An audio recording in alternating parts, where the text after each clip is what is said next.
2025년 9월 21일 오순절 후 15번째 주일 예배를 드리겠습니다.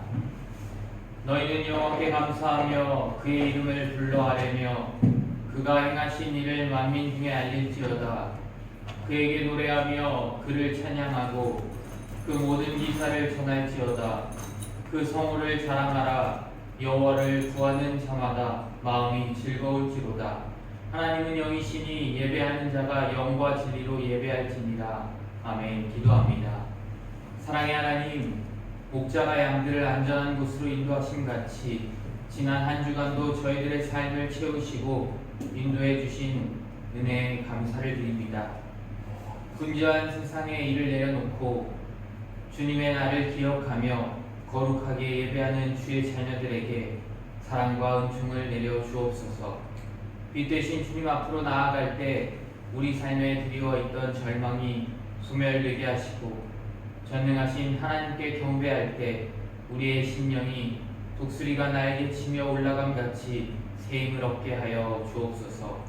예수님의 이름으로 기원하옵나이다. 아멘.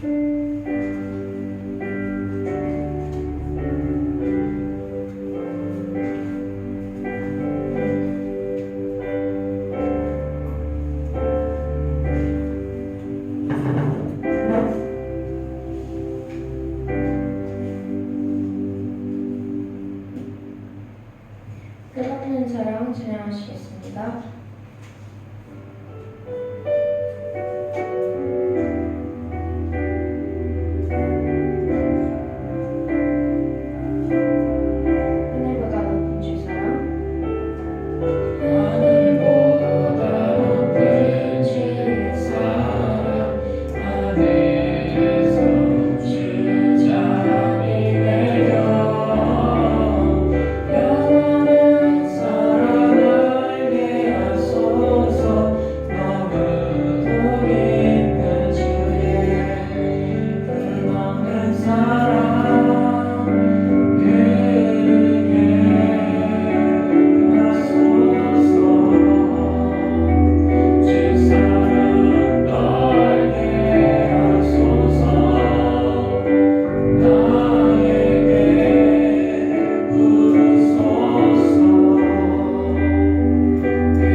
기도하시겠습니다.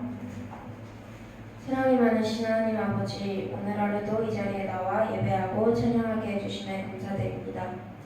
이 시간 예배드릴 때 하나님 한 분만을 생각하고 세상의 것, 고민, 걱정들은 다 내려놓고 나아가게 해주세요.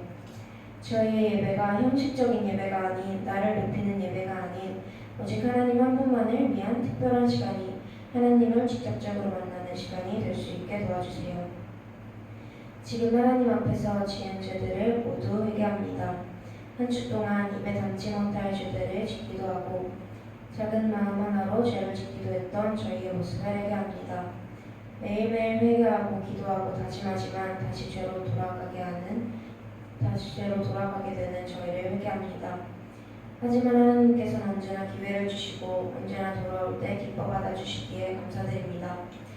이렇게 부족한 저희를 사랑하시는 그 사랑을 저희도 다른 사람, 공동체에게 되돌려주는 사람이 되게 해주세요. 또한 힘들고 지치는 삶 가운데 하나님의 자녀다운 삶을 살아가는 한 명 한 명이 될 수 있게 해주시고 예수님의 모습을 비추는 거울이 될 수 있게 해주세요. 슬로베니아 땅을 위해 기도합니다. 저희의 작은 손길이 이 나라를 위한 복음의 씨앗이 될 수 있게 도와주시고 많은 사람이 하나님께로 돌아오는 역사가 일어나게 해주세요. 이 시간 말씀 전하시는 이주임 목사님과 함께 해주시고 하나님의 목소리를 직접 들을 수 있게 귀를 열어주세요. 마치는 시간까지 함께 해주시고 은혜로운 주일이 될 수 있게 해주세요. 이 모든 말씀 예수님의 이름으로 기도드렸습니다.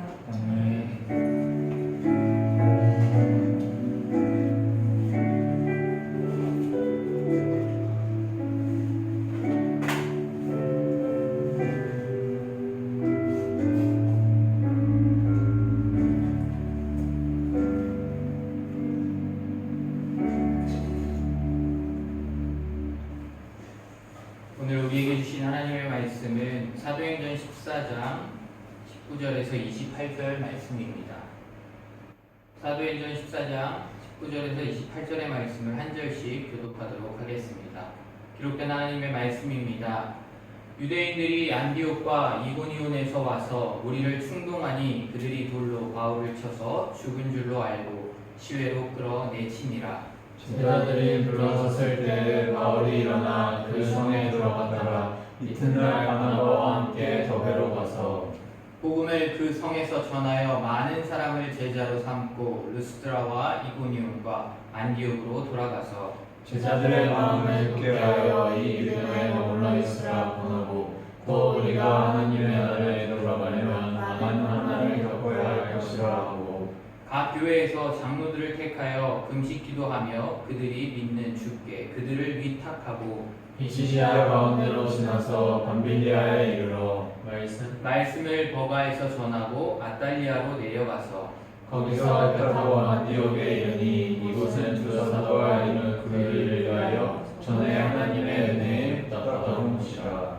그들이 이르러 교회를 모아 하나님이 함께 행하신 모든 일과 이방인들에게 믿음의 문을 여신 것을 보고하고 제자들과 함께 오래 있으니라. 아멘. 기도합니다. 사랑의 하나님 아버지 감사합니다. 북한 주일 주민전에 나와 예배하게 하시고 온전히 주님께 영광 돌리게 하심 너무나도 감사드립니다. 부족한 저희들 한 주간을 살아가고 또한 주님의 날에 주님 전에 나와 예배합니다. 우리 예배를 홀로 영광받아 주시옵소서. 이 시간 주님의 말씀을 듣습니다. 주님의 말씀을 통하여 주님의 음성을 듣게 하여 주시고 그 음성에 순종하며 살아가는 우리들 되어지게 하나님 인도하여 주시옵소서. 이 시간 주님 함께 하실 줄 믿으며 우리를 원하신 예수 그리스도의 이름으로 간절히 기도합니다. 아멘. 지난주 말씀에서 바울과 바나바가 루가오니아 지역에 있는 루스드라에서 남에서 걷지 못했던 사람을 주님의 능력으로 고쳐주니 무리들이 바울과 바나바를 향하여 신들이 사람의 형상으로 우리 가운데 오셨다라고 하고 바나바는 제우스라고 그리고 바울은 헤르메스라고 하며 제사를 드리려고 하자 바울과 바나바는 깜짝 놀라며 그들을 말리기 시작했습니다. 옷을 찢고 소리질러 그들의 무리 가운데 들어가서 우리도 너희와 똑같은 사람이라고 말리며 만유를 창조하신 하나님께로 돌아오라고 말했습니다. 오늘 말씀은 루스드라에서 당한 바울의 고난에 대한 말씀입니다. 바울의 생애에서 가장 어려운 때라고 바울은 기록하기도 했습니다. 바울이 자기의 고난들을 나중에 기록해 나갈 때 고린도후서에서 이때 있었던 일이 가장 힘든 고난이었다라고 기록하기도 했습니다. 19절 말씀에 유대인들이 안디옥과 이고니온에서 와서 무리를 충동하니 그들이 돌로 바울을 쳐서 죽은 줄로 알고 시외로 끌어내치니라 말씀합니다. 유대인들은 비시디아 안디옥과 이고니온에서 이미 바울을 어떻게 했어요? 쫓아내고 그리고 바울을 해하려고 박해하였습니다. 그래서 결국에는 그 지역에서 쫓겨나와서 지금 어디까지 와 있는 거예요? 루스드라까지 와 있는 상황입니다. 이런 상황 가운데 그런 유대인들이 루스드라에서 많은 이방인들이 바울이 증거하는 복음을 받아 기쁨이 충만하다는 소문을 듣고 바울을 죽이고자 루스드라까지 오게 됩니다. 지도를 한번 볼까요? 보시면 비시디아 안디옥 그리고 이고니온에서 어디까지 왔다고요? 루스드라까지 지금 유대인들이 왔다고 합니다.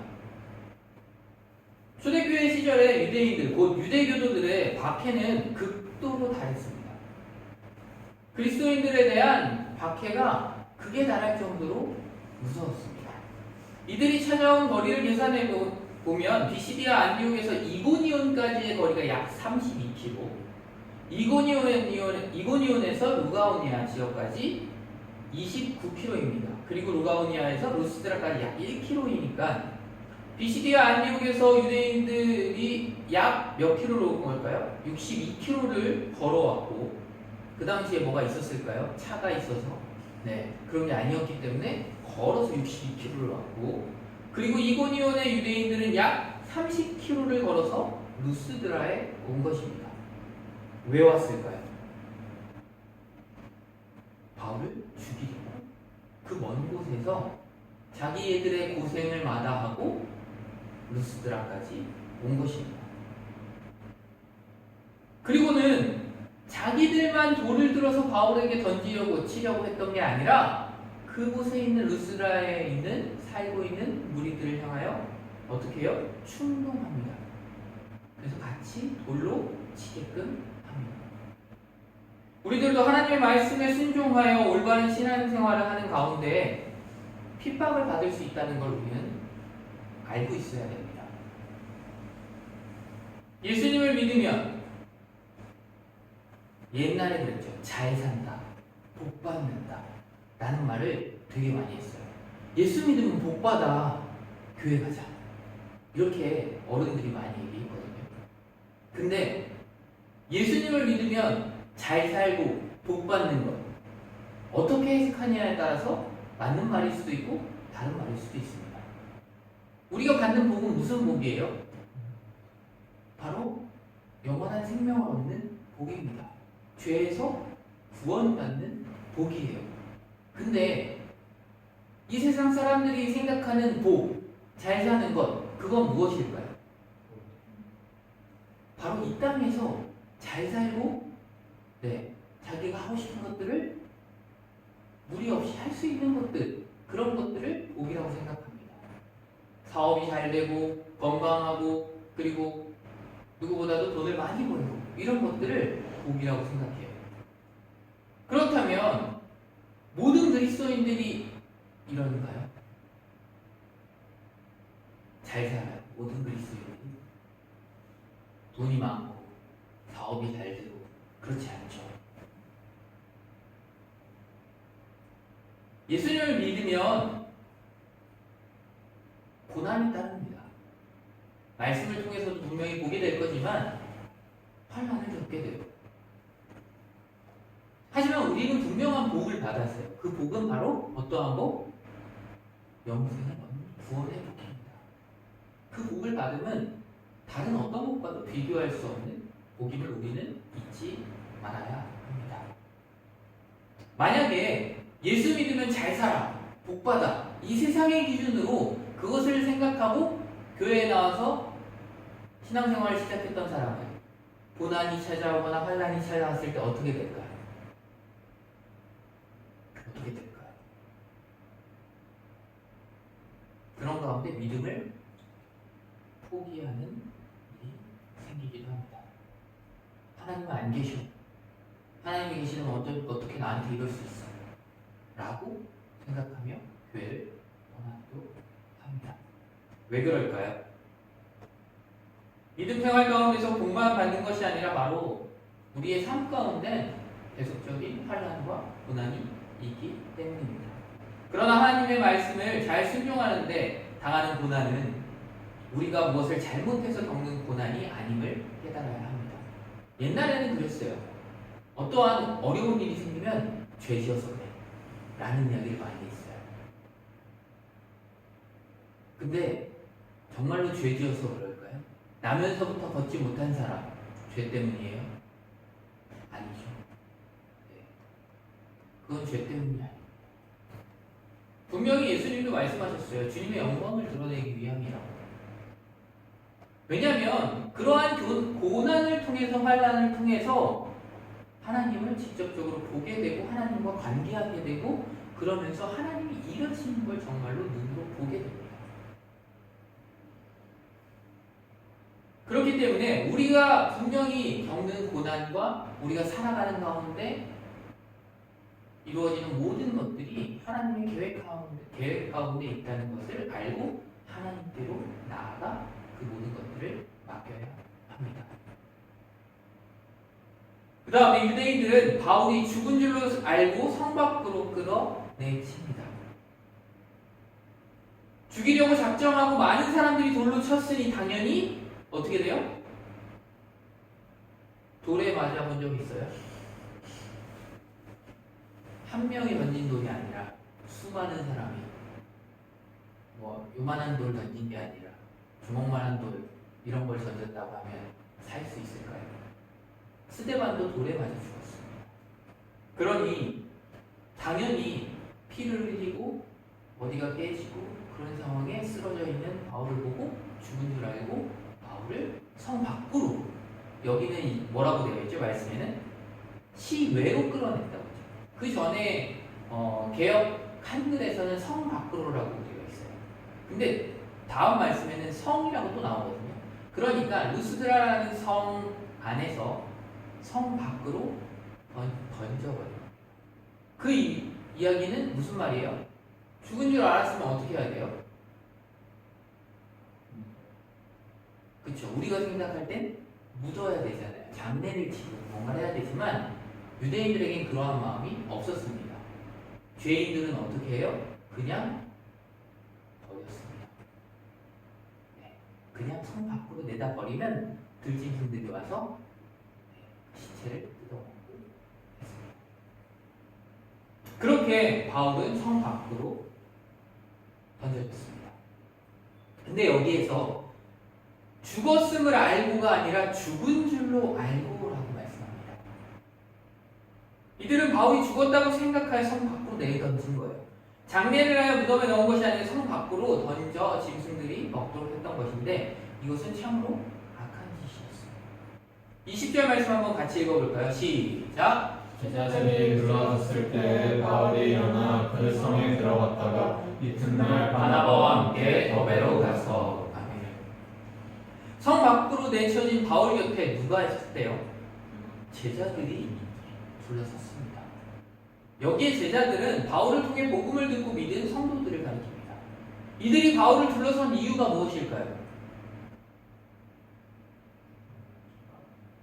죽은 줄 알고 장례를 치르려고 했던 것입니다.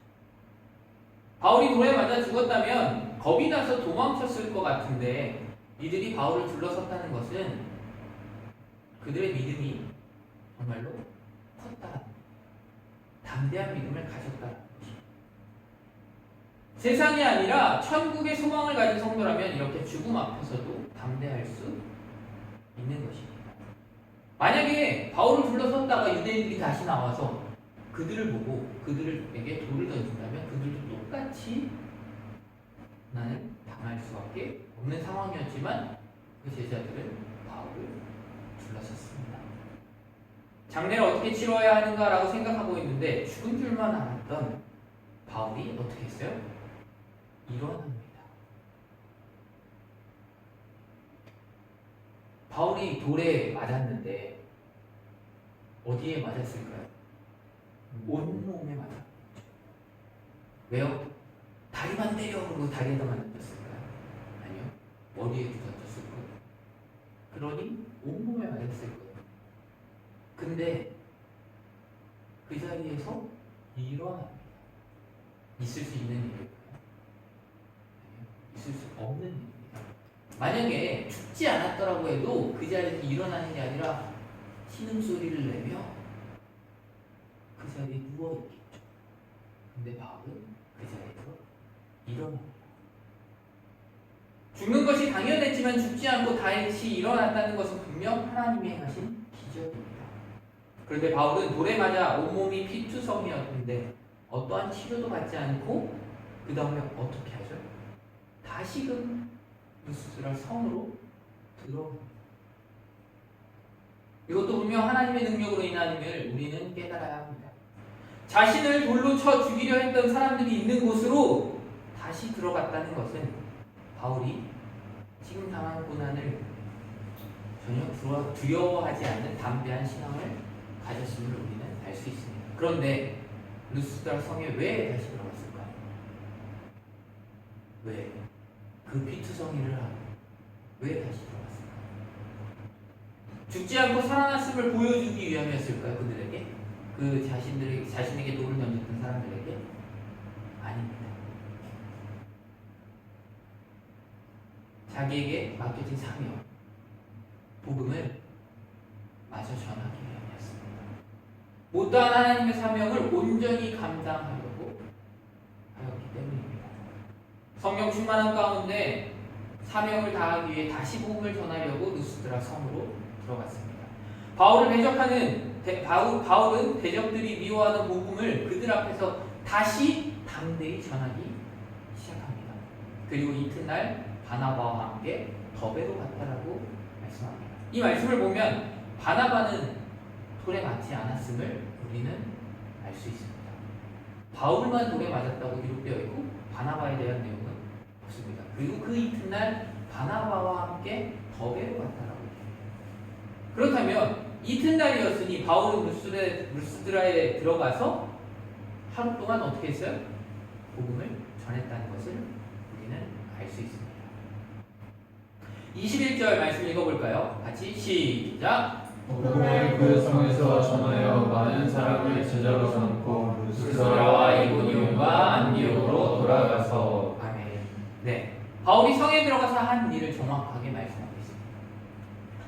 바울이 성령 충만하였고 루스드라에서 심한 핍박을 당했어도 돌에 맞는 그 고난을 받았어도 하나님께로부터 받은 사명을 제대로 감당하기 위해 다시금 루스드라 성으로 들어갔고 그곳에서 복음을 전하여 어떻게 해요? 많은 사람을 제자로 삼게 됩니다.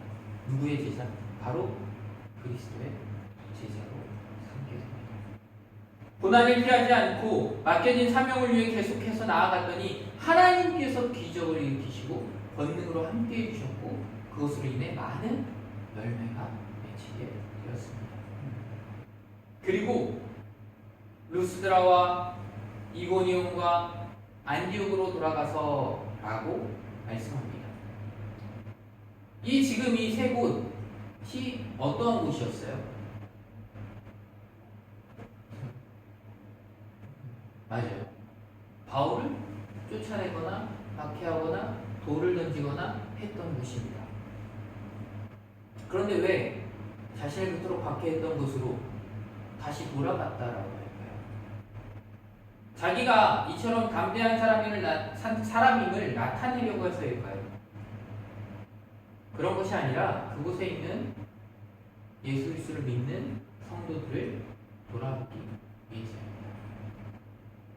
성도들이 박해 가운데 계속해서 믿음을 지킬 수 있도록 성도들을 돌아보러 바울은 그곳으로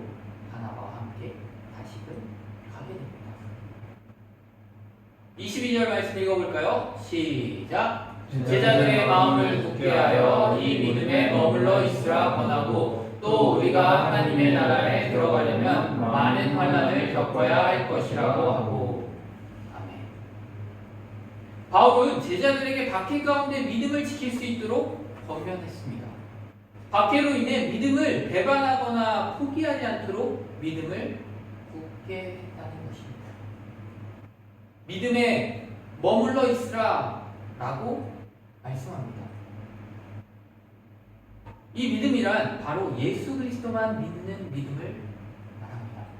그리고 머물러 있으라는 말의 헬라어 원문의 뜻은 굳게 붙잡고 참고 나아가 이라는 뜻입니다. 박해 가운데 믿음을 끝까지 지키기 쉬웠을까요? 쉬웠을까요? 어려웠습니다. 수많은 사람들이 그 박해 가운데 배반하는 사람들이 있었어요. 배반이 뭐예요? 결국에는 그 믿음을 버리고 다시 유대교로 가는 그런 사람들이 있었습니다. 그랬기에 바울은 그 성도들을 돌아보고 그 성도들을 믿음 안에 굳게 하기 위해, 믿음을 더욱더 굳건하게 하기 위해 그들 다시금 돌아보게 된 것입니다. 또 우리가 하나님 나라에 들어가려면 많은 환난을 겪어야 할 것이라고 말씀합니다. 우리가 구원받으면 우리의 죄값을 누가? 예수님께서 대신 십자가에서 치르셨기에 우리에게 은혜로 주어진 것입니다. 우리가 어떠한 행동을 해서 얻어진 구원이 아닙니다. 주님의 제자가 될 만큼 우리들도 주님을 모르는 사람들에게 복음을 전하며 나아가야 합니다. 그것이 바로 주님의 명령입니다. 복음을 전하는 가운데 고난을 당할 수도 있습니다. 바울이 당했던 일이 그 성도들에게 일어날 수 있습니다. 그랬기 때문에 바울은 그들을 돌아보았던 겁니다.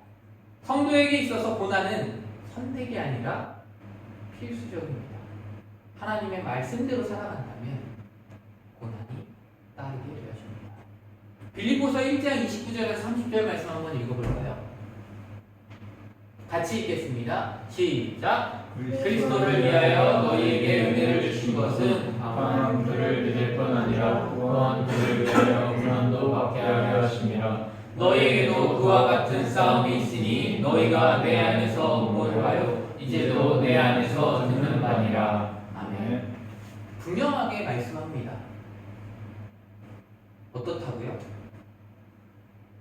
누구를 위해서 고난을 받는다고요? 그리스도를 위해 고난을 받게 하려 하심이라고 말씀합니다. 우리가 주님의 말씀에 순종해서 나아갈 때, 우리가 믿음을 잘 지키고 나아갈 때 우리에게 고난이 닥친다는 겁니다. 그것을 겪게 된다는 겁니다. 따라서 성도가 천국에 들어가기 전 이 땅에서 사명을 감당하는 중에 많은 고난과 환난을 만나게 된다는 것입니다. 성도가 고난을 받으면 그리스도와 하나된 증거이기 때문입니다. 예수님께서는 이 땅에서 많은 고난을 당하셨으므로 예수님과 연합한 성도 역시 고난에 동참하게 되는 것은 당연한 일입니다. 바울이 여기서 강조한 것은 성도가 환난을 당하면서 천국에 들어가게 되면 하나님께서 정하신 계획에 있다라는 것입니다. 그러니 너희가 받을 그 고난 가운데 믿음을 잃지 말라고, 그것을 버리지 말라고 권면하기 위해 그 박해했던 그곳들을 돌며 성도들을 만났던 것입니다. 일종의 지금으로 보면 심판과도 같은 겁니다. 그 성도들을 만나서 믿음을 굳건하게 하고 그 믿음을 계속해서 이어갈 수 있도록 했던 것입니다. 이탈리아에 가면 카타콤이라고 있습니다. 카타콤 뭔지 알아요? 뭐냐면 그리스도인들이 로마의 박해를 피해서 숨어서 땅에 굴을 파고 그 안에 서서 믿음을 지킨 겁니다. 그게 발각이 되면 모든 사람들이 화형에 처해졌어요. 그래서 그 안에는 미로같이 되어 있고 그곳에 있는 사람들 제외하고 그 길을 찾아갈 수도 없고 그곳에 들어가면 나올 수도 없는 곳이라고 했습니다. 지금도 그 카타콤이 남아 있습니다. 나중에 이탈리아에 가게 되면 보게 될 텐데 그 정도로 믿음을 지키기 위해서 그러한 박해 가운데 숨어서 믿음을 지키며 살아갔다는 것입니다. 23절에 각 교회에서 장로들을 택하여 금식 기도하며 그들이 믿는 주께 그들을 위탁하고 라고 말씀합니다. 바울과 바나바는 각 교회에서 각 지역에 있는 교회 즉 성도들 가운데 장로들을 택하였습니다. 성도들이 믿음을 굳건하게 지킬 수 있도록 그리고 신앙을 가르치게 하려고 하나님 말씀을 굳게 믿는 사람을 택하여 장로로 세운 것입니다. 장로는 교회의 지도자이고 앞장선 사람입니다. 앞장선 사람이라는 것은 환난을 두려워하지 아니하고 나아갈 수 있는 사람이어야 하므로 그런 사람을 각 교회의 장로로 택하였습니다. 그리고 난 이후에 금식 기도하였다고 말씀합니다. 다시 말해 장로들을 택하여 그들이 교회를 잘 인도할 수 있도록 성도들을 잘 이끌 수 있도록 금식 기도하였다는 겁니다. 이 금식 기도는 그곳에 있는 모든 성도들 바울과 바나바가 함께 했습니다. 금식이 뭐예요? 금식 기도를 왜 할까요? 그만큼 간절함을 가졌을 때 하나님께 모든 내 생명까지도 맡기며 간절함을 구할 때 하는 것입니다. 오직 주님만을 바라보겠다라고 고백하며 하는 것이 금식 기도입니다. 바울과 바나바를 선교사로 보낼 때 안디옥 교회에서도 어떻게 했어요? 금식하며 기도하고 안수하고 보냈다라고 했습니다. 그러니 바울과 바나바가 이제 그곳을 돌아보고 떠나기 전에 어떻게 한 거예요?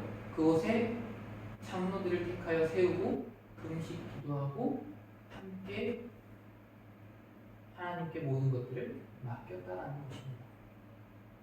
그 다음에 그들이 믿는 주께 그들을 위탁하여 라고 했습니다. 세운 장로들을 주님께 맡겼다는 말입니다. 바울은 믿음으로 장로들을 주님께 맡겼습니다. 즉 세워진 장로들을 주님께서 붙잡아 주시고 기도했던 것입니다. 왜요? 바울과 바나바는 떠나야 했기에 그곳을 주님께서 지켜주시길 이 성도들의 믿음을 지켜주시기를 간절히 기도했던 것입니다. 24절과 25절 말씀에 비시디아 가운데로 지나서 밤빌리아에 이르러 말씀을 버가에서 전하고 아탈리아로 내려가서 라고 말씀합니다. 지도를 한번 볼까요? 자, 더베에서 바나바와 함께 루스드라와 이고니온과 비시디아 안디옥에 가서 장로들을 세우고 금식하고 기도하고 그리고 어디로 가요? 아탈리아로 갑니다. 비시디아 보면 비시디아 안디옥에서 가운데로 지나서 밤빌리아에 이르러 말씀을 전하고 버가에서 말씀을 전하고 아탈리아로 내려갔다라고 해요. 그러니 버가라고 되어 있는 곳에서 아탈리아로 마지막으로 내려갔는데 보면 왔던 길을 갔다가 그대로 돌아왔음을 알 수 있죠. 그러니까 바울과 바나바는 자신들이 복음을 전했던 그곳을 다 들려서 성도들을 만나고 그들을 격려하고 권면하고 기도하고 다시금 돌아오는 길이라는 겁니다. 이제 바울은 이고니온과 비시디아 안디옥 교회에서 사명을 다하고 비시디아를 가운데로 지났습니다. 비시디아는 넓은 지역으로 안디옥 교회는 비시디아 지역의 외곽 위쪽에 위치하게 있었고 그리고 바울과 바나바가 안디옥 교회에서 나와 비시디아 가운데 즉 중심부를 지나갔다는 말씀입니다. 그곳에서 밤빌리아 버가로 간 것입니다. 밤빌리아는 루기아와 길리기아 그리고 북쪽의 비시디아 사이에 가로놓여 있는 좁은 해안 지역입니다. 밤빌리아의 종교적 수도는 버가라고 합니다. 그러니 지금 저기에 보면 밤빌리아라는 것이 없지만 버가를 포함하고 있는 그 지역이 밤빌리아라는 거예요. 바울과 바나바는 버가에서 복음을 전하였다고 지금 말씀합니다. 말씀을 버가에서 전하고 라고 말씀하는데 왜 버가에서 말씀을 전했을까요? 돌아오는 길에는 지금 보면 복음을 전한 게 아니라 어떻게 했죠? 복음을 들은 성도들, 말 그대로 믿는 성도들을 만나서 그들에게 믿음을 지킬 것을 굳게 하고 그리고 권면했어요. 근데 버가에서는 말씀을 전했다라고 해요.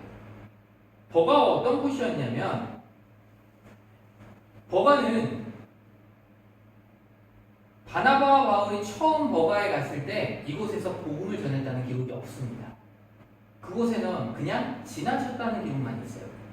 사도행전 13장 13절에서 14절에 나와 있고 그리고 여기에서 마가 요한이 바나바와 바울을 떠났다라고 되어 있습니다. 그래서 돌아가는 길에 바나바와 바울은 어떻게 해요? 버가에서 복음을 전하게 되는 것입니다. 오면서 말 그대로 처음 오면서는 버가에서 복음을 전하지 못했기 때문에 버가에서 다시금 돌아오는 길에 복음을 전하게 되는 것입니다. 종교의 수도였다라고 하는 것은 무슨 말일까요, 도대체? 밤빌리아에서 종교의 수도가 버가였대요. 그 말은 뭐예요? 진짜 수도가 아니라 종교의 수도라고 하면 무슨 말이에요? 거기서 뭘 했다는 거죠?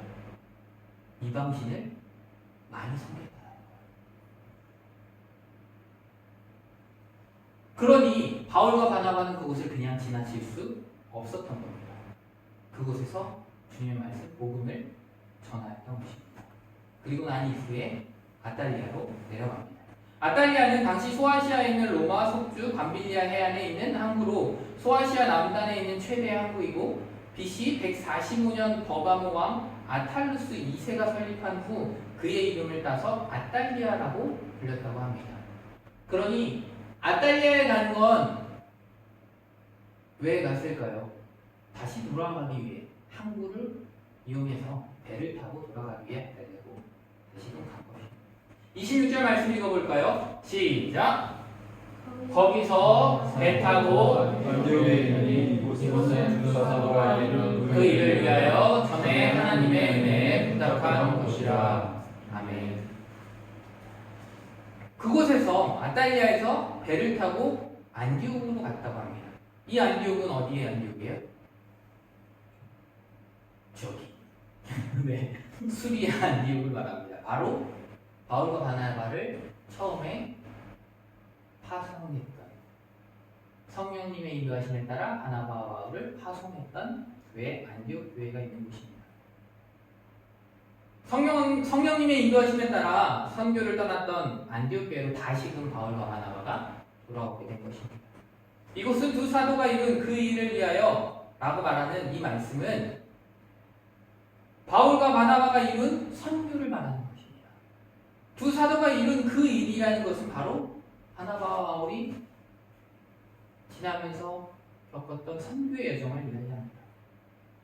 그리고 하나님의 은혜에 부탁하던 곳이라 라고 합니다. 이전에 안디옥 교회가 바울과 바나바를 위해서 금식 기도하고 안수하고 파송했던 사실을 말합니다.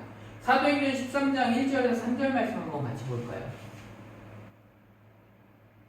같이 읽겠습니다. 시작! 안디옥 교회에 선지자들과 교사들이 있으니 곧 바나바와 니게르와 하는 시몬과 구레네 사람 루기오와 군고망 헤롯의 젖동생 마나인과 및 사울이라. 주를 섬겨 금식할 때에 성령이 이르시되 내가 불러 시키는 일을 위하여 바나바와 사울을 따로 세우라 하시니 이에 금식하며 기도하고 두 사람에게 안수하여 보내니라. 아멘. 성령의 말씀으로 바울과 바나바를 선교사로 파송하기 위해 금식하며 기도하고 파송했던 곳, 즉 그곳은 하나님의 은혜에 부탁하던 그곳 안디옥 교회로 돌아오게 된 것입니다.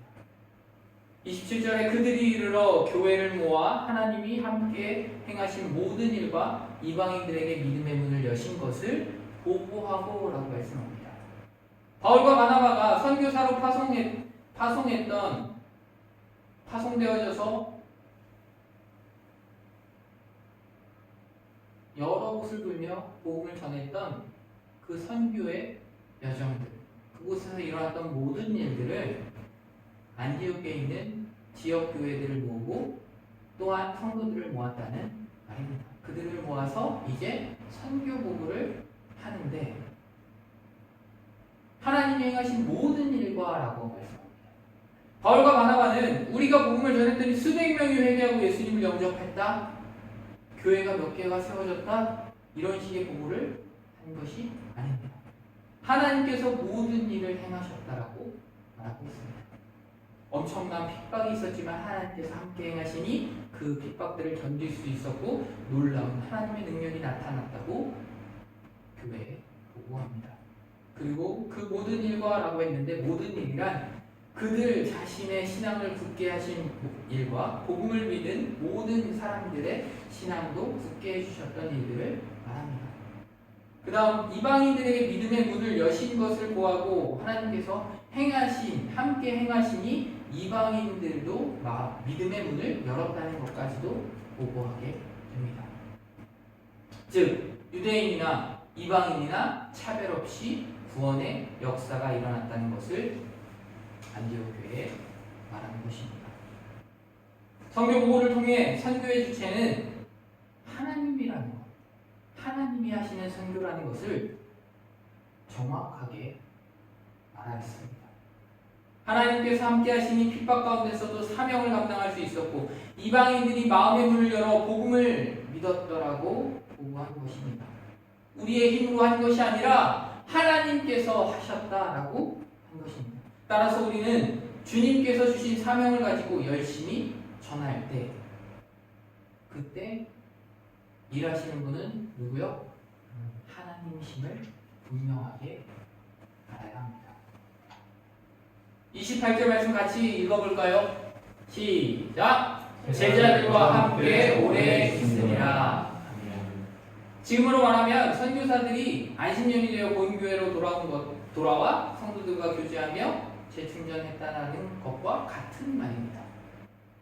이것이 바로 바울의 1차 선교여행입니다. 바울이 1차로 복음을 전하면서 다녔던 그 선교의 여정입니다. 다시금 안디옥 교회로 돌아와 그곳에 있는 성도들과 함께 오래 있었다고 합니다. 학자들은 두 사도가 안디옥 교회에 오래 머문 목적은 목회를 위함이다 라고 말하기도 합니다. 왜요? 가기 전에 바울과 바나바는 그곳에서 뭐 했어요? 목회자로 있었습니다.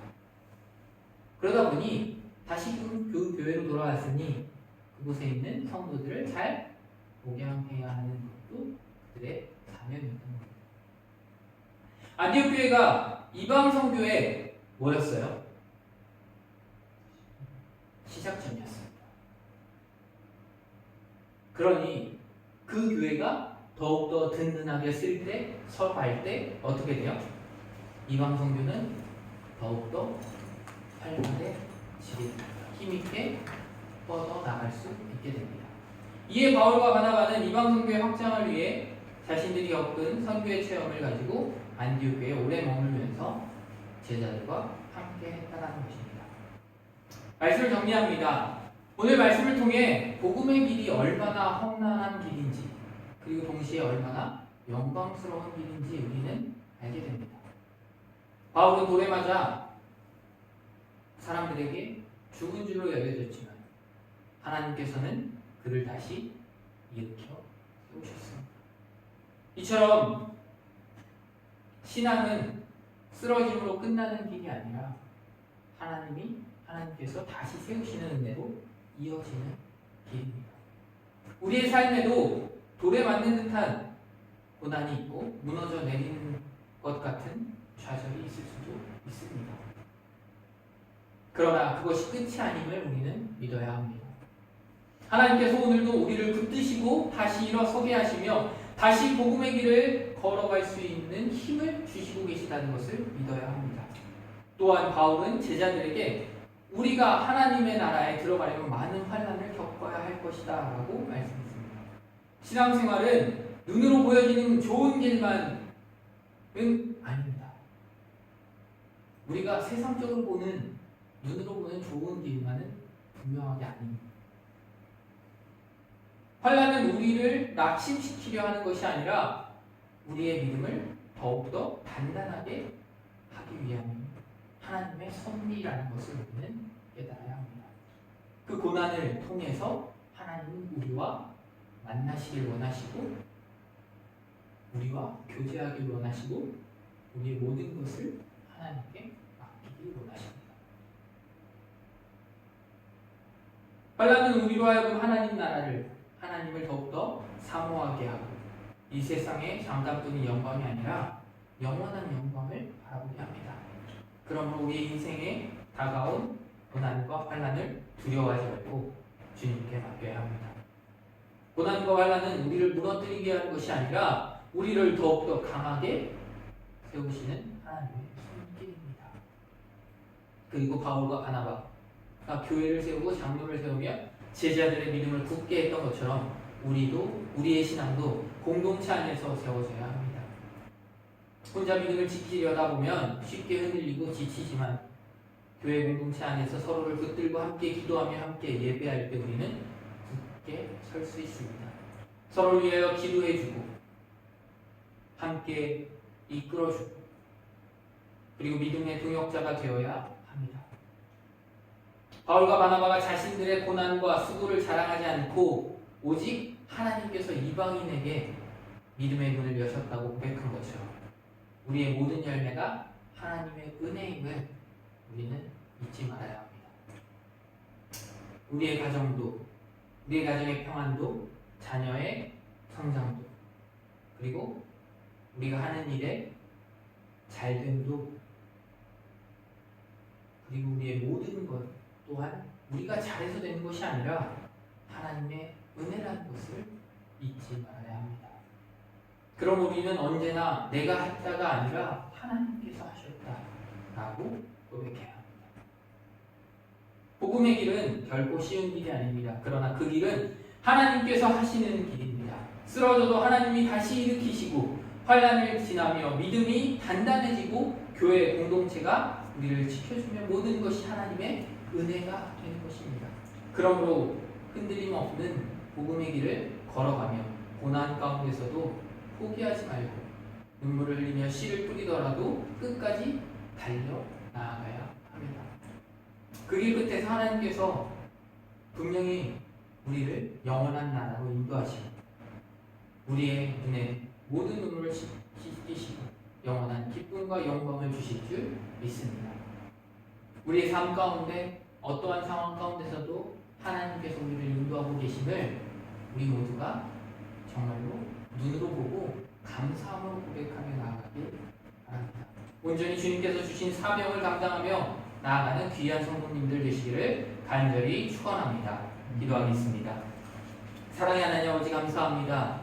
오늘도 말씀으로 우리의 심령을 깨우시고 복음을 다시 붙들게 하시니 감사합니다. 바울이 돌에 맞아 쓰러졌으나 다시 일어났듯이 저희도 삶 속에서 쓰러질 때마다 다시 세워주시는 주님의 은혜를 믿습니다. 넘어지고 낙심하는 자리에 있을지라도 끝까지 포기하지 않고 주님께서 일으켜 세우시는 믿고 온전히 주님만을 바라보며 나아가게 하여 주시옵소서. 또한 바울이 제자들에게 하나님의 나라에 들어가려면 많은 환난을 겪어야 한다고 고백한 것처럼 신앙의 길이 결코 쉽지 않음을 깨닫습니다. 우리의 삶에 다가오는 고난과 환난을 원망하지 않고 오히려 믿음을 단단하게 하는 훈련으로 받아들이게 하시고 그 시간을 통해 주님이 일하고 계심을 눈으로 보게 하여 주시옵소서. 그리고 감사하게 하여 주시옵소서. 그리고 교회를 세우고 공동체 안에서 서로 믿음을 굳게 하셨던 것처럼 우리도 홀로 믿음을 지키려 하지 않고 교회 안에서 서로 붙들고 세워주는 성도가 되게 하여 주시옵소서. 서로를 위하여 기도하게 하시고 믿음의 여정을 함께 달려가는 주님의 몸된 교회가 되게 하여 주시옵소서. 무엇보다도 우리의 모든 열매가 주님의 은혜임을 고백합니다. 모든 것이 주님의 은혜임을 고백하며 언제나 내가 아니라 주님께서 하셨음을 고백하는 우리 모두가 되게 하여 주시옵소서. 모든 것 주님께 맡겨드리며 우리를 구원하신 예수 그리스도의 이름으로 간절히 기도합니다. 아멘. 다 함께 찬송가 323장 찬양하겠습니다.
우리들이 이 땅에서 살아가는 가운데 많은 어려움과 고난과 환난 가운데 살아갑니다.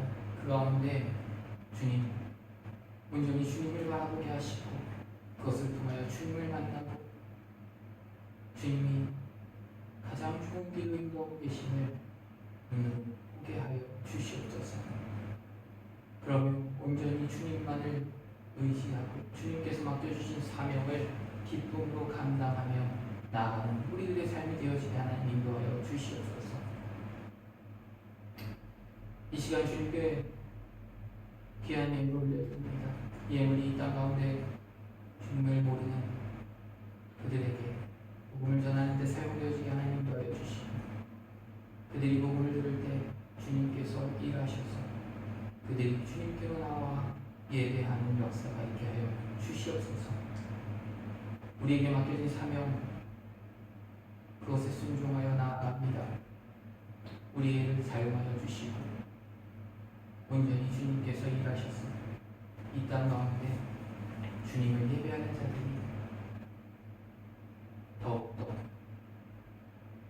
많아지게 하여 주시옵소서. 귀한 예물 드린 손길들 가운데 복의 복을 더하여 주시고 차고 넘치며 나누고 베풀 수 있는 은혜가 있게 하여 주시고 또한 그들의 삶 가운데 함께하여 주셔서 주님께서 함께하시고 인도하고 계시는 눈으로 보고 감사하며 온전히 영광 돌리는 삶이 되어지게 하여 주시옵소서. 기도하는 모든 기도의 제목들 응답하여 주시고 온전히 주님께서 하셨음을 고백하며 나아가게 하여 주시옵소서. 모든 것 주님께 맡겨드리며 우리를 원하신 예수 그리스도의 이름으로 간절히 기도합니다. 아멘. 옆에 분들과 인사하도록 하겠습니다. 주님의 은혜와 평안이 가득하게 기도합니다. 주님의 은혜와 평안이 가득하게 기도합니다. 네, 계속 장소를 알아보고 있는데 아직 결정이 안 되고 계약을 못했습니다. 이제 다음 주 예배를 여기서 드리고 나면 그 다음 주에 저희가 예배드릴 장소가 구해져야 하는데 네, 기도해 주시기 바라고요. 네, 왜냐면 지금 한글학교도 3주차가 끝났고 이제 다음 주 4주차 여기서 하고 이번 주 돌아온 주에 토요일에 4주차 여기서 하고 또 5주차를 하려면 새로운 장소가 결정되어야 합니다. 하나님께서 어느 곳으로 인도하실지 우리는 아직 모르지만 분명히 좋은 길로 가장 좋은 곳으로 이미 예비하시고 준비하고 계심을 믿습니다. 함께 기도해 주시고 정말로 그곳에서 많은 아이들이 한글학교를 통해서 또한 르블리아나 한인교회를 통해서 복음을 듣고 주님께 나와 예배하는 역사가 있기를 간절히 바랍니다. 제가 축도하고 유지하도록 하겠습니다. 이제는 우리 주 예수 그리스도의 은혜와 하나님 아버지의 놀라우신 사랑과 성령님의 교통하시고 역사하심이 어떠한 상황 가운데서도 모든 것을 주님께 맡기고 온전히 주님만을 바라보며 또한 주님께서 주신 사명, 그 복음을 전하며 모든 것이 주님의 은혜임을 고백하며 나아가기로 다짐하고 결단하는 성도님들 위해 저들의 삶 속에, 가정 속에, 자녀들과 교회 위에, 그리고 이 슬로베니아 땅에, 또 우리의 고국 대한민국 가운데 이제부터 영원토록 함께 하시기를 간절히 축원하옵나이다. 아멘.